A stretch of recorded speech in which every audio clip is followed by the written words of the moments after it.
wish I could. I think so much of it just depends on the personalities. Sometimes I've witnessed, you know, in other clubs where, and actually I think all of us recognize this sometimes, you might have just a meeting of a few friends, but one of them is not in a particularly good mood. And then when they leave, everyone else goes, what was the matter with him? So sometimes in the team atmosphere, I've witnessed where I thought the team spirit was fairly good, but then one player is sold.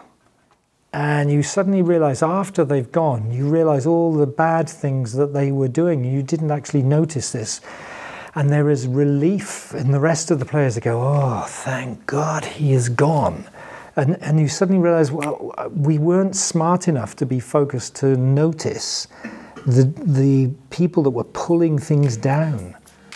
I have a word which I know is not probably politically correct, but I call those people, you know, who suck the energy from a team, who pull the energy down, I call them terrorists. Because, and they might not mean to be terrorists, but actually they pull at the performance of the whole team. They pull people's focus down, they pull people's energy down. And sometimes the way they do this can be really, really small, but actually it's a significant impact on the way the team functions as a whole. You know, I do think, you know, it's very important that in any discipline, whether it's psychology or another discipline, we need the academic researchers to keep pushing the boundaries further forward. But I think, you know, the people that I envy the most in, you know, within the sphere that I operate are the coaches, because they have day-to-day contact and connection with the players. And, you know, those are the people that really have that experience to use the right words, the right gestures, the right impact, the right facial expression. You know, unfortunately for the academics, you know, keep to the laboratory, do your research, but very often, my own experience is when an academic has stepped into my shoes or tried to get near, they are so divorced. You know, they're good in the laboratory, but not good in the field.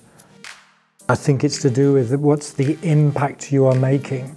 And whilst it's not to say, you know, academics can be very empathetic people, but I think also it takes a way of being able to build rapport with very, very different people. You know, there are intelligent footballers and there are not so intelligent footballers. And, you know, you need to be able to connect at every level.